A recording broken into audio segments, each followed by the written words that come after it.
Yan, maulan na umaga mga kapulido. So ang gagawin natin po ngayon mga kapulido ay maghuhukay tayo ng septic tank o yung butas para doon sa septic tank. Kasi yung septic tank natin ay ano siya, drum. Alam niyo po ba yung mga kapulido yung i-install ngayon na ano, bagong septic tank, hindi na siya yung asentada sa ilalim o hollow block na concrete. Tapos paplastering at may division. Hindi na po ganoon ngayon. Ang ginagamit na po na septic tank ngayon mga kapulido is yung talagang drum na po na block. Tapos huhukayan po bago ibabaon po yung drum doon. So, papakita ko sa inyo yung hinuhukay natin ngayon, mga kulito, para malaman nyo po yung unang proseso na gagawin natin bago tayo maglagay ng drum. Ano po? Samahan nyo po ako mga kapulido.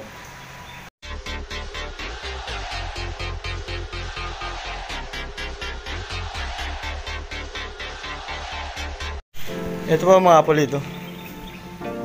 Wala pa po siyang hukay, pero may nahukay na ako dito sa kabila. Ayan. Tapos yun sa kabila, ano na yun, malalim na yun. So bali ito po mga kapulido yung ano, tapos na. Yan po. Pabilog po yung drum.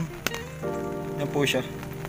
Bali 5 unit to, nahukay na doon yung 3. Tapos bali 2 na lang natitira. Ano po mga kapulido.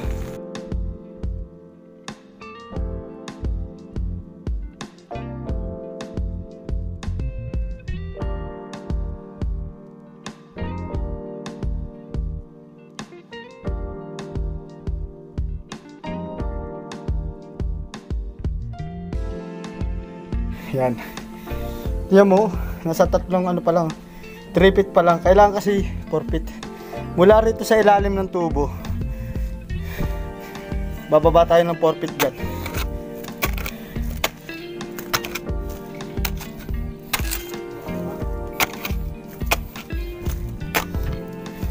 Yan, mula dyan sa tubo na, sa ilalim yan, 4 feet pababa. Para pumalo yung ano, 120 dito sa butas lang yung drum. Tapos sa ibabaw nito yung takip.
Sakto lang.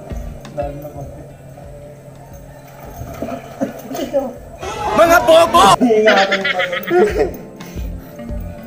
So, lagyan lupa.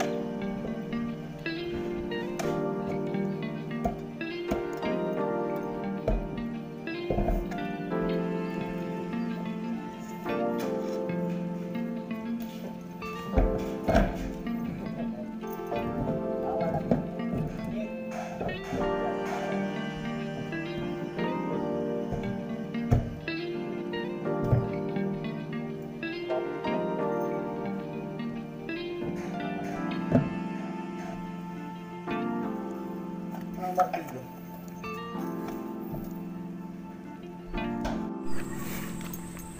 Ito na po yung nabaon na nating drum, mga kapulido.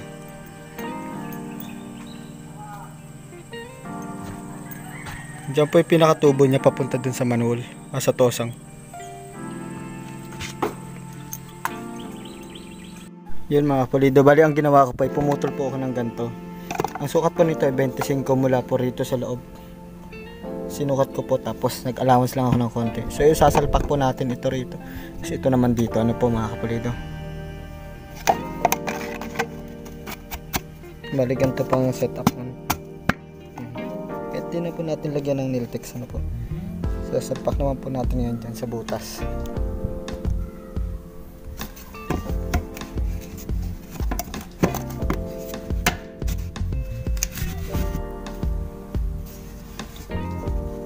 Okay na po yan.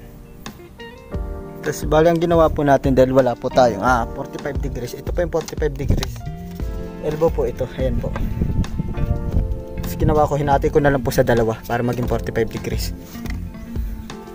Ito po yung gagamitin natin dito mga kapulido. Ayan po. Yan, bali yun nga mga kapulido, ang ginawa natin na pumutol po tayo ng D4 dyan po sa butas na yan. Tutok lang po yan. Yan. Hindi na po natin kailangan ipasok. Ano po? Tapos ito naman po dito. Sasalpak po natin ito rito. Ano po mga kapulido? Yan po. Yan po mga kapulido. Saka naman po natin isasalpak ngayon ito rito. Medyo ano po medyo mataas.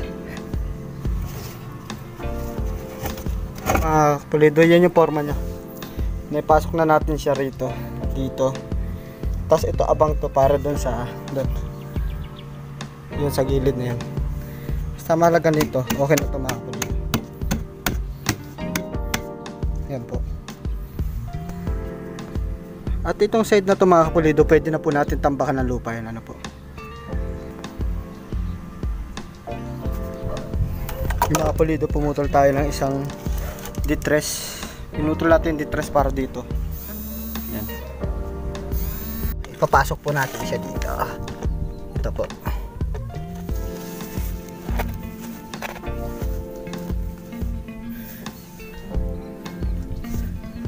Kasi medyo babawasan pa natin siya dito mga kapulido.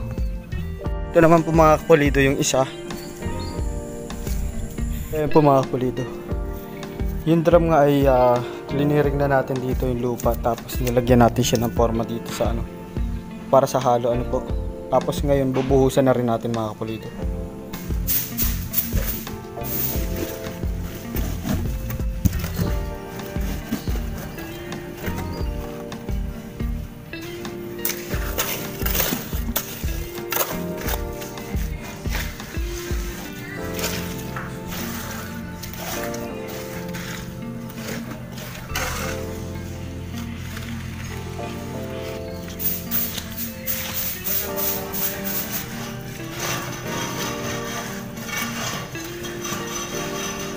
Yan po mga kapulido yung ating nabuhusan, na finish na rin natin yung ano niya, yung concrete pad niya, ano po mga kapulido. Yan, magandang gabi, kumusta kayo mga kapulido? Bali, natapos na po natin yung ginagawa po natin septic tank ano po kaninang umaga mga kapulido. Bali, inabot na rin po tayo ng hapon. So, sa video po natin ginagawa mga kapulido, pinakita ko po sa inyo kung paano po siya trabahuin mula po sa hukay, pagbaon ng drum, tapos pagbuhos po sa concrete pad niya nun po mga kapulido. Sana po may natutunan po kayo kahit hindi ganun kalinaw yung aking pagre-record ano po. Pero sana po naintindihan nyo at may natutunan kayo mga kapulido. At hanggang dito na lang yung aking mai-share sa inyo. Sa susunod naman na mga video, abangan nyo na po mga kapulido. At kung bago ka pa lang po sa aking YouTube channel, huwag nyo kalimutan mag-share, like, comments, tapos mag-subscribe, tapos i-all nyo po para lagi kayo updated kapag may bago pang upload na video. Bali dito na ako nag-video sa bahay kasi marami silang ginagawa doon sa site, kaya dito na ako gumawa po mga kapulido. So hanggang sa muli mga kapulido, paalam, mag-ingat ang bawat isa sa atin.